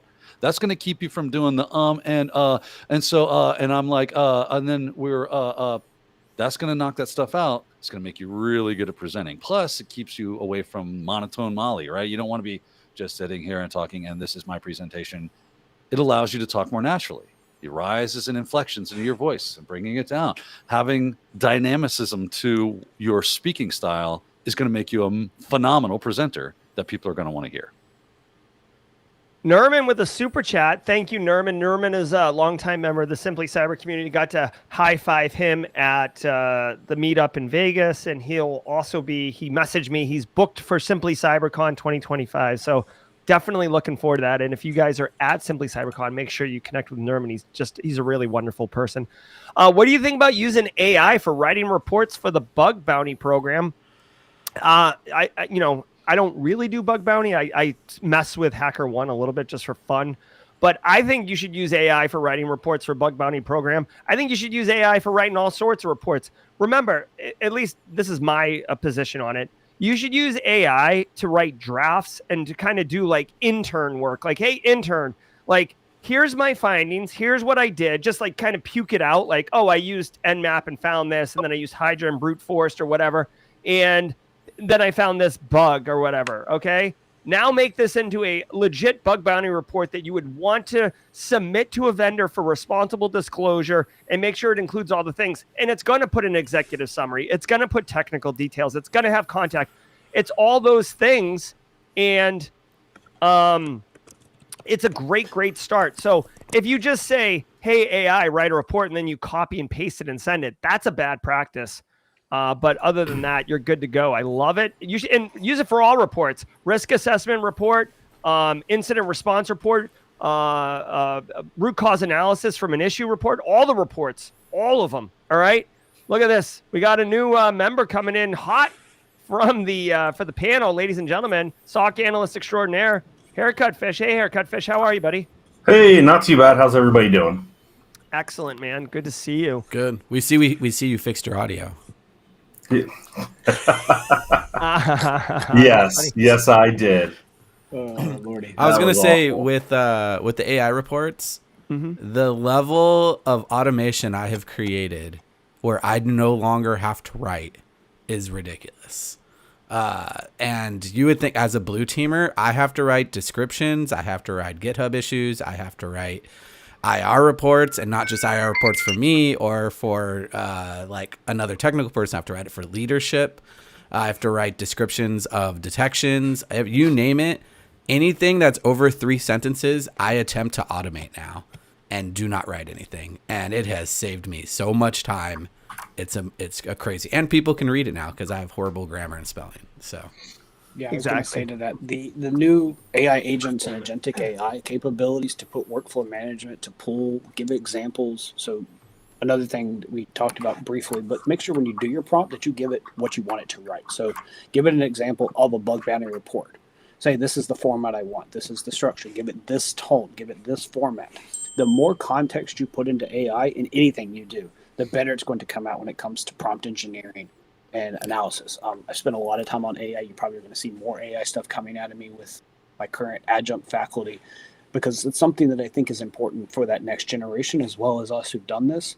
To Wade's point, automation is key. Like, getting away from traditional automation is what's the next step, because all of us have done automation with scripting probably for a long time. Now adding the context of an AI agent or agentic AI, whatever term you want to use, to work workflows into that automation is key. So that way I can put the same data input and it creates 4 different reports: one for legal, one for a technical person, one to go into the SIM, one to go somewhere else. And you can just all of a click of a button, and It makes it, and then you just read it and edit it. Who's popping off? Is that you, Dan? That's me. I'm silencing everything. Oh my gosh. God. All right, Everybody- Dan. Well, let's get you a question, huh? All right. So Joy Jupta says they're trying to get a customer-facing part of an FDE role, which I'm not. I gotta admit, I don't know what FDE is. So if anyone knows on the panel, let me know. Otherwise, I'll Google it.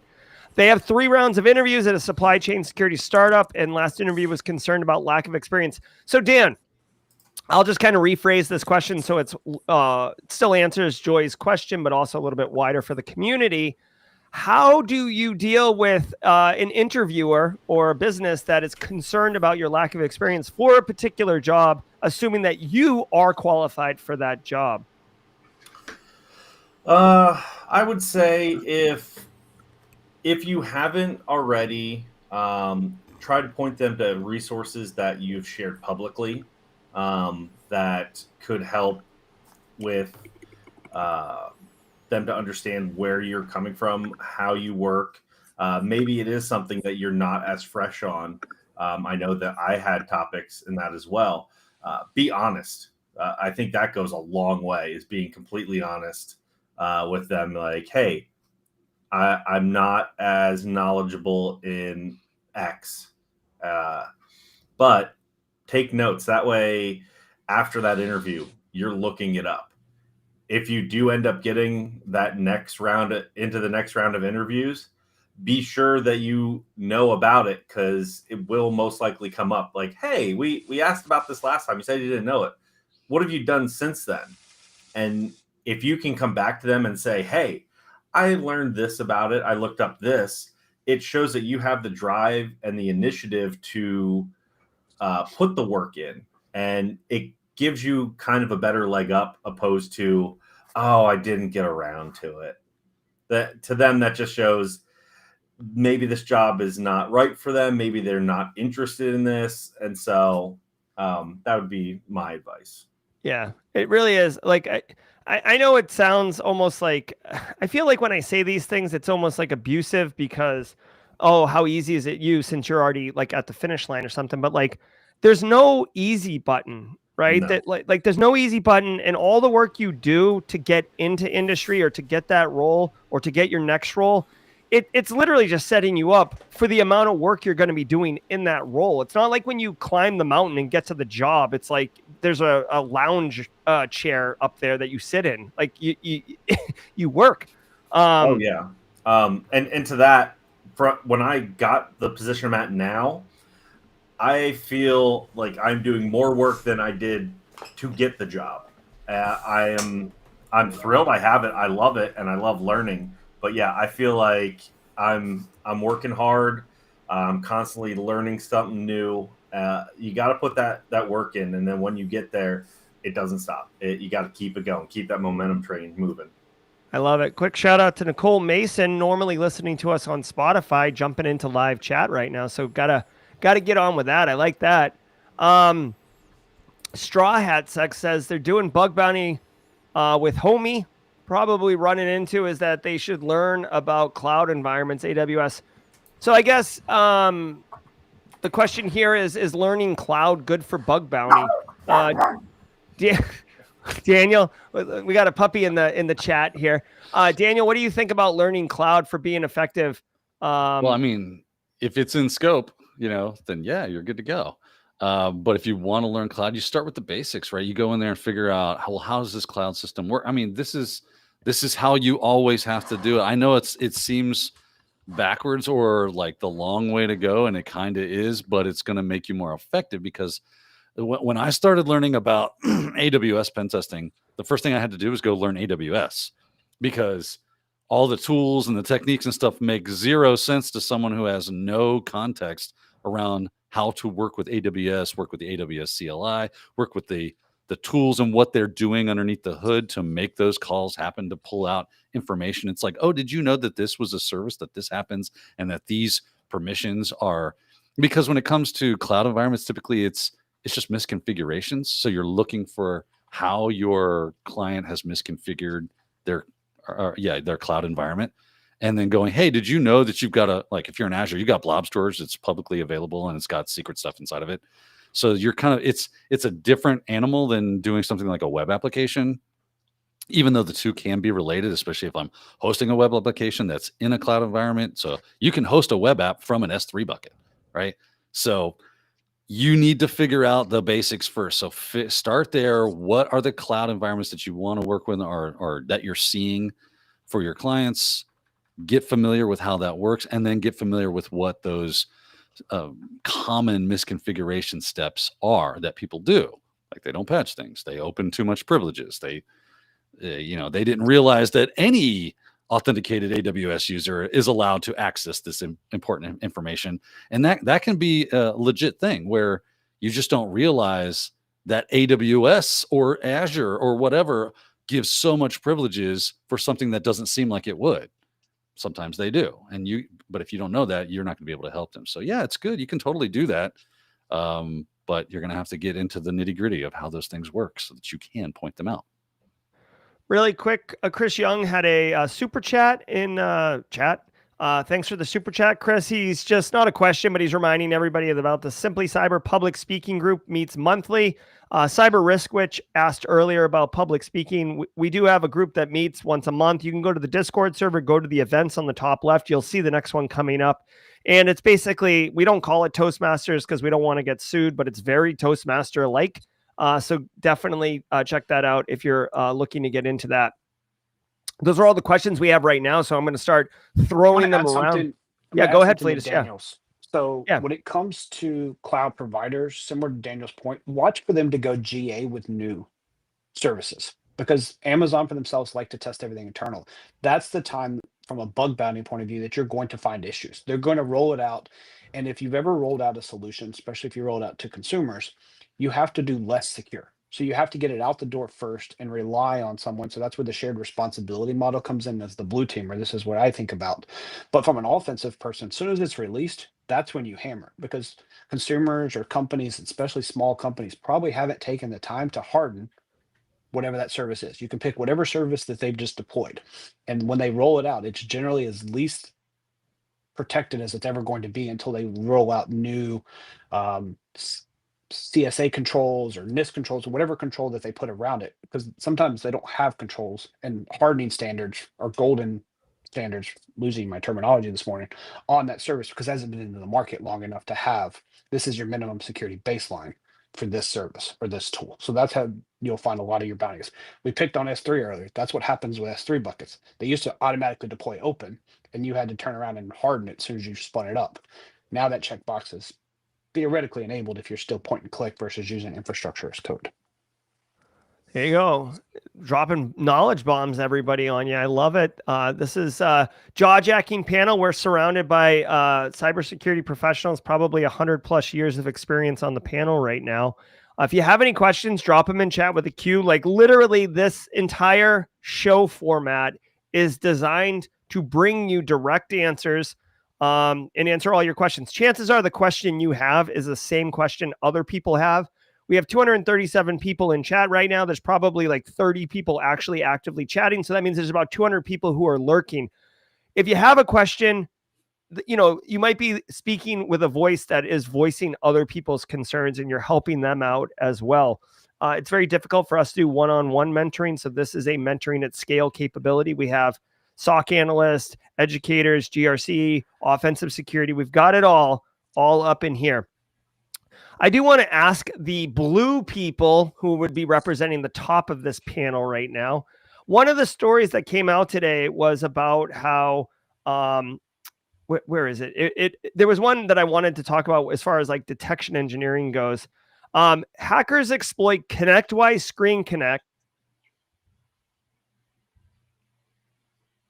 Did Jerry just freeze? Loaders. He just froze. So basically PowerShell gets run. Okay. You were like, hackers exploit ConnectWise Screen Connect. All right. We're like, is he trolling us or is this real? No. Well, hold on. A question did come in, so I'll just ask the question. I've been told not to keep evidence of incidents we've had for legal reasons. I'm not too convinced with that. What are your thoughts? All right, let's do this. Wade first, and then we'll go around the horn here. This is a blue question. You're muted. Fleetus, you're off mute. Go ahead. Yes. So and I know Wade's probably going to. There's retention policies. There's certain things that you have to put in writing. There's certain things you don't. Anyone who's done an investigation, your teams, your slacks, your notes come into chain of custody, especially if you're starting to move evidence around. So I would say that is wrong. Talk with your legal counsel to see what they say. Go under, like, your legal counsel is your legal counsel, both internal or external, especially if you're in an IR event or if you need to get in an actual event that's going to declare potential, like, expert witness, where they're going to put you on the stand and ask you to confirm you did chain of custody. There is no tampering, that you didn't modify this during the incident. Because anyone who's done any investigations, if I do it live and it's not a dead box, I can easily break my evidence and then it's no longer going to stand up in court. So talk with your legal team about how you collect evidence, where you keep your notes, how you keep it, if it's just metadata, if it's the full sample, and where you protect that sample. And then I think Wade fixed his mic now. All right. No, he has not. Wade, maybe you can just get a dry erase board and draw your words. I see it. All right. See, audio issues happen to people more than just me, okay? Really quick, just as a programming note, while Wade figures out how to use the unmute button, I want to share something that's pretty new with everybody, or pretty new based on what we normally do here.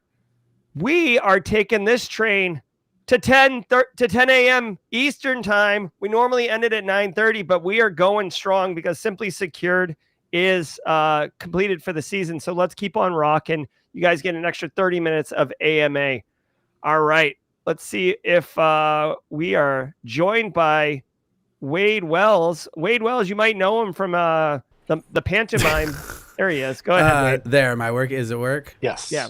I'm gonna blame Restream. If they're telling you not to hold evidence and it's legal telling you not to hold evidence, I am not doing anything. I am doing whatever legal counsel tells me because there's something fishy going on. So start looking for a new job. That's the key part there, depending on your current situation. Get it in writing. It's not a good sign. Yes. Get an email. Save that email, download it to a USB drive. Oh, you're the one that gets the evidence, so you're the only going to be the one looking at that. So just make sure you're covered, because that's not a good sign. Yeah, for sure. And I've I don't know, like my friend Charles Finfrock, many of you know, he turned me on. He said you should watch Super Pumped. It's like this Uber, it's like a Netflix limited run 6-episode show about Uber and the rise of Uber and stuff like that. It looks pretty cool. I've watched 4 episodes, really interesting. But they're having the developers put in like secret code and doing like nefarious spying things in the Uber app at this point in the show. Spoiler alert. I probably should have said spoiler alert first. But anytime you're doing weird stuff or you're getting, like, if you're feeling uncomfortable, like to Wade's point, like chances are you're uncomfortable for a reason. So definitely, be the CEO of you and take care of that. Go ahead. I allegedly had a job where we would have to watch someone delete files because of an internal risk, where we were instructed to then take screenshots of them taking files. After first meeting, I then asked them, I'm like, technically we're recording this. We have to get first party. This has allegedly happened. I don't know if it did or not, but we talked to counsel, and yeah, California is a 2-party state. You need to ask them if you can record. So sometimes people just don't know, and you got to tell them and try to educate them, but just get everything in writing. Yeah. That's one other thing too, real quickly, and it's not as prevalent as it used to be, but make sure your legal counsel knows the cyber laws of your state. I've dealt with legal counsels who've had to go external because they've never dealt with chain of custody, expert witnessing work. They've never done it. They've never practiced it. So they have to go outside. So ask the question, ask your legal counsel, do you have legal precedent to make a decision on this? Because it's, as a security practitioner, now a security leader, I want to defend my company, and then I want to defend me as well as the people reporting to me. I want to add, kind of as a devil's advocate here. I did have a previous job where, and I'm not going into any specifics. Allegedly. One of the things they Allegedly, did mention was don't put anything into the team communications. Doesn't give away anything there, because if something would to come up legally, they have to pull all the team communications, and then everything in there is made public. If this is, I don't know if this is pertaining to the same thing that's going on there, but like there might be secure communications that you put all that evidence in and not the team's communications. That way it's not getting, you don't have everything in there. Yeah. And really quick, Daniel Lowry's got to boogie out of here. Daniel, where are you going? What are you doing? We got that Cybercast IRL this morning. You know how I go. We got the morning pour to get to, and that stuff apparently does not prepare itself. So I got to get AI on that. There you go. I'm going to get AI to take my own job. So we're gonna keep the train going here at 10 a.m. over on Daniel's channel. I'll have a link to that, and we can share that. Daniel, thanks for being here. We're excited to see the morning pour, and have a great day. See you guys soon. All right, so let's keep cracking. I just as a real quick aside, the Karen Reed trial was a really popular trial. Like, did you guys see it? No, I've never heard of Karen Reed. That sounds like someone who would steal a baseball from a kid or something. To tell Okay, hold on. So, all right. So, did you see it, Fleetus? All right. Well, whatever. This happened in New England, and I guess it doesn't matter. But to your point, Dan, about it's called discovery, right? Like when legal has action and there's a case going on, they'll do discovery, which means they get access to all these things to discover evidence. And this is not acceptable in any way, but during discovery of this trial, they took all of the police officers' mobile devices, right, that are, in messages.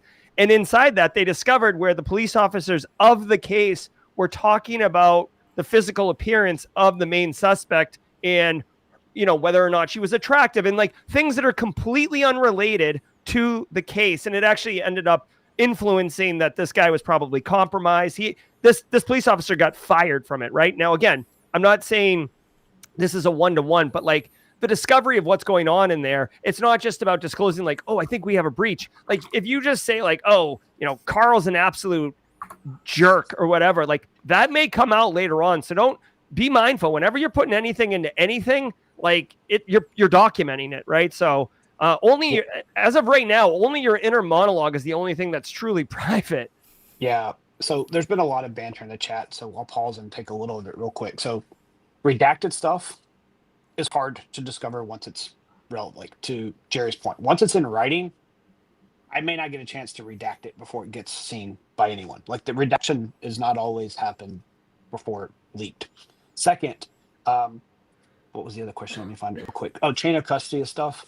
Be careful with that because what you move around your devices. So to Jerry's point, and shameless plug, find an out-of-band communication that you use, and also to Dan's point, don't put everything in your unified communications. Not every, like there should be systems that only IT or only security and then maybe legal can access. That should not be discoverable to the rest. And sometimes it should be separated from legal and IT, and the cyber team's the only one accessing. This could be an internal tool that's a physical agent that's on your box that allows you to put evidence in that you can give access just in time to executives, or it could be something completely off network that you use to declare and get your executives to chime into, so they're not joining a Teams call, they're not joining a Skype call or Legacy or whatever platform you are.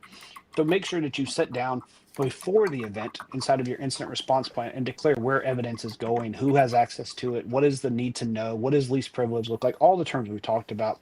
And we can have an entire mastermind on legal requirements when it comes to investigations and still not scratch the surface.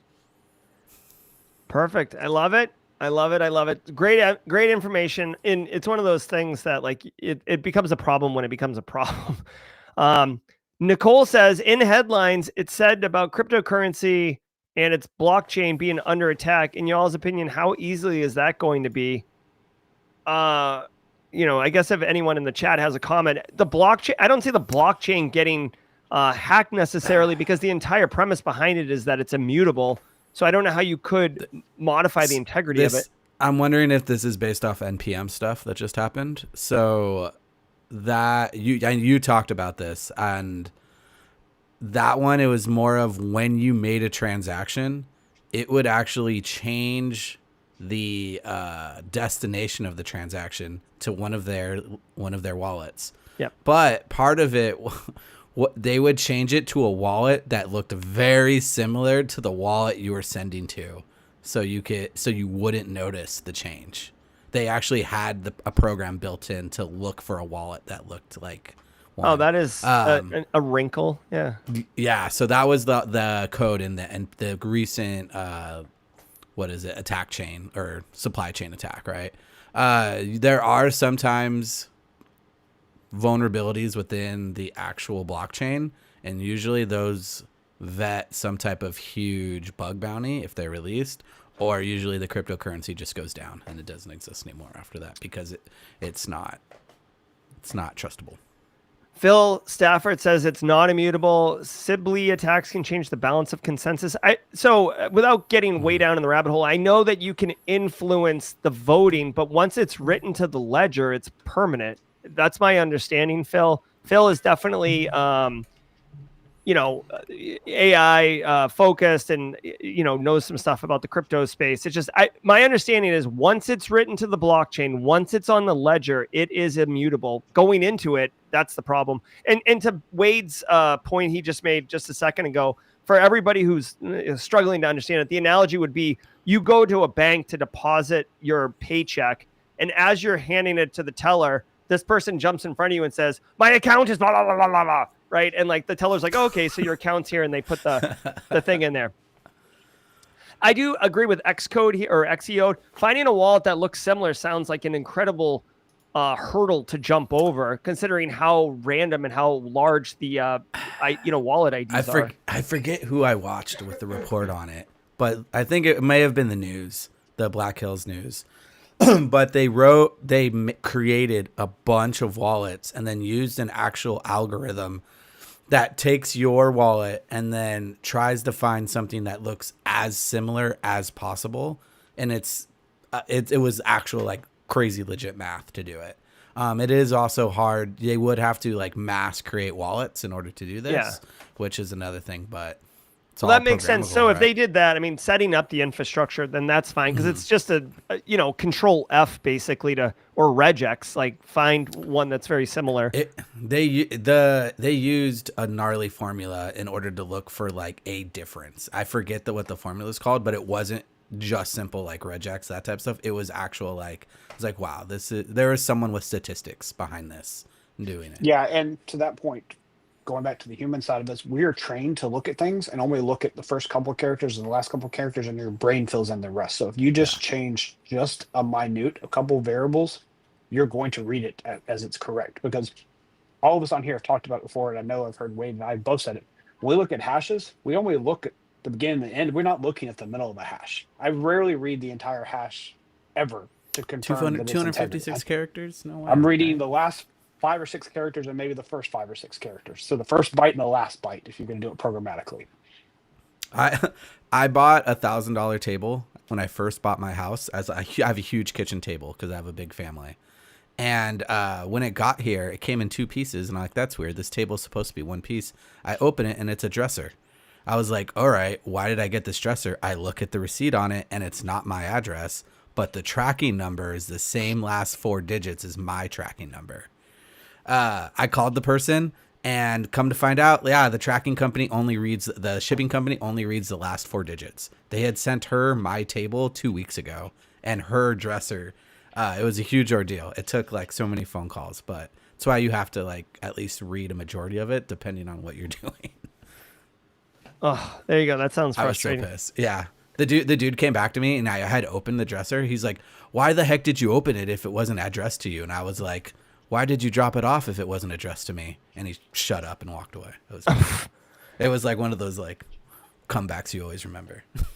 Dan, as you're going off mute, let me ask you for Alex here. If you were an MSSP creating threat intel broadly to go out to your clients, right, delivering value to your clients, what's one or two news stories that you would share with all of your clients that they should be aware of? Ooh, that That's is hard. good. There was a lot of good ones this week. NPM would be the first Well, one. I'd yeah. say- Yeah, I Well- mean, I can answer this while you think if you would like. Go right ahead. You go ahead. All right, so What- really what you quickly, might do. Alex, if you're interested in this, if you go to simplycyber.io/newsletter, we actually send a newsletter out every Monday. And in the newsletter, there's 3 stories that we select and give you what you should put in the email to send, one for end users, one for IT, one for executives. So like your question here, we do actually every single Monday. So that's like a cheat code for you going forward. Now, as far as like this particular instance, it depends where you are. If you're in the UK, there's the stuff about the cyber regulations that came out. If you're in the US, maybe you want to talk about the Salesforce hack. It's a couple days old, but it's definitely mainstream news. You want to pick something that's mainstream news. And maybe you just say, hey, listen, the Salesforce hack, it's all, whoa, but like, it's not truly that bad. Your personal data has been compromised, but like not all, the world is burning stories necessarily equate to a problem for you. Now that's kind of like a little bit of giving them a cupcake and making them feel a little bit better. If you want to scare the crap out of them, you could talk about, this SonicWall VPN. I would not say that to your end users or your clients, but you could just say, hey, there's been a massive attack because of terrible credentials without MFA. We should get MFA to protect us so we don't turn into this hot mess express. Dan, go ahead, Wade. I was going to say the Salesforce one is the perfect example because even if you weren't affected by it, someone you pay was, and you are affected by it. That's why. So it would immediately trigger some type of like, ask your vendors if they were affected by it and what they were doing type of response, which is a GRC thing. I don't have to do that. Yeah, So and another I one would- right now for people who are Microsoft folks. This came out again, and then I'll let Dan go. Kerberos is still happening. Red Siege, like Congress just brought it up. Congress just talked about it, which is hilarious to me that they referenced Kerberos after they went after the breach and told Microsoft they should have fixed this. So Red Siege, Tim Medine, who founded this, put out a blog post right behind it. So you can take what Congress said, what Microsoft said, and then what a big or a prominent offensive security company saying, to take all 3 of those stories and put it together about how your AD environment is not as secure as you think it is. So you can go that route too if you're a big Microsoft company. All right, Dan. Yeah. I can speak, right? Yeah. No, some thoughts with it. Like when you do want to go kind of broadly, you want to try and send out anything that could relate to a majority of your clientele. If you know what they're running on their systems, you can start gearing it towards that. Say if a CVE comes in that, hey, over 50% of our clients are using this software program or hardware, whatever. We want to kind of send it out with information, kind of a summary, what it is. Don't have to get in the nitty gritty. If at the time they do have some kind of fix for it, what they can do to fix it. And then kind of maybe some resources as well, like if they wanted to look more into it. So you're giving them the education that if anybody is interested and wants to know more about it, they can. You're giving them the fix that they need, and you're giving them the knowledge of what and why it's dangerous. All right. I know it's not specific stories, No, you're asking good. the question, You're good. but it really does depend on your clientele, what you are going to send out. Spoken like a true intel analyst, right? Strategical, tactical, operational. Speaking Intelligence. as a true intel analyst, Dan, you take the lead on this one. At my current job as a security ops analyst, I'm having a difficult time getting access to the overview of his environment to look at telemetry. How does he convince his boss that this is a priority? So you're an analyst, but you don't have access to all the tools you need to do your job. That to me, that would be, I would go to the boss and be like, hey, I'm trying to do XYZ. I cannot fully do my job to its full extent without access to this. Yes, there might be some that you don't need access to, or say you have an IR team where they have their own telemetry and stuff. But I mean, overall, you should have access to all the telemetry you need to do your job. I would go to them and just be like, hey, I don't have access to XYZ. I need it to do my job. There you go. I like it. So we are getting close to time here. Dan, I want to go around the horn. What are you working on? What can people get some more Dan in their life? Currently, I am working on some 3D modeling. I'm having some fun. I won't go into too much detail with because the project I'm working on is a secret right now. Ooh, but okay. I've been doing lots of 3D printing. This actually right here is a golf ball dropper. So you hit it with your golf club and it brings a golf ball down and drops it. I just finished printing that.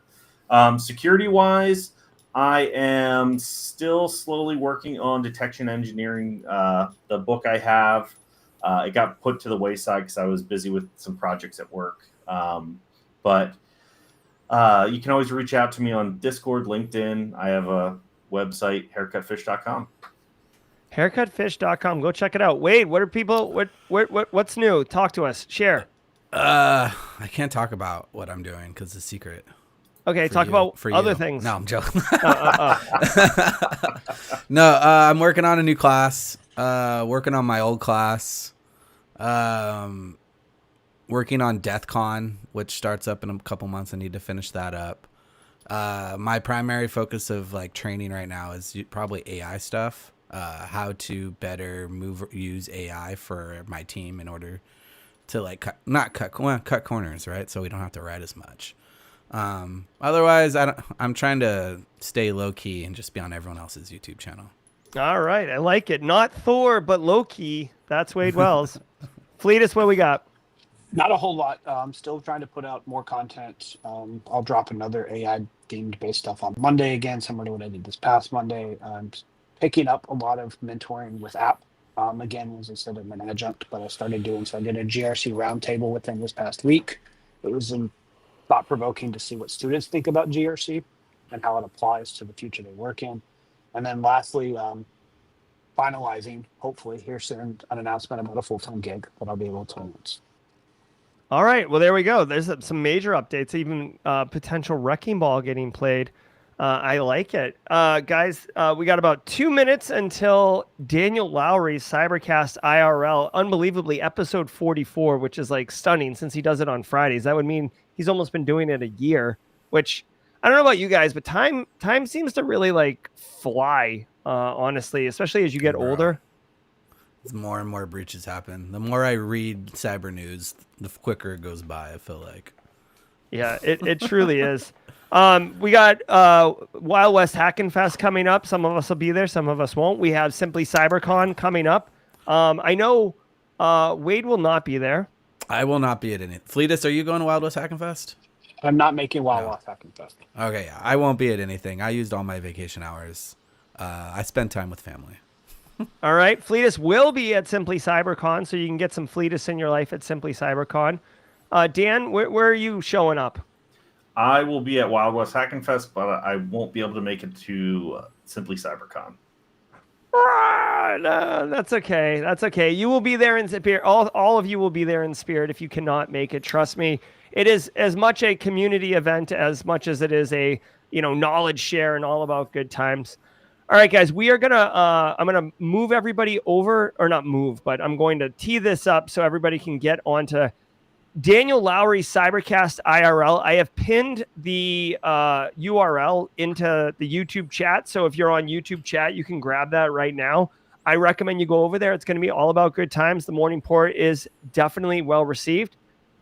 I'm Jerry from Simply Cyber. I want to say thank you to Fleetus, Dan, Daniel, and Wade for their sharing here on a Friday. To everybody, have a great weekend. And until next time, stay secure.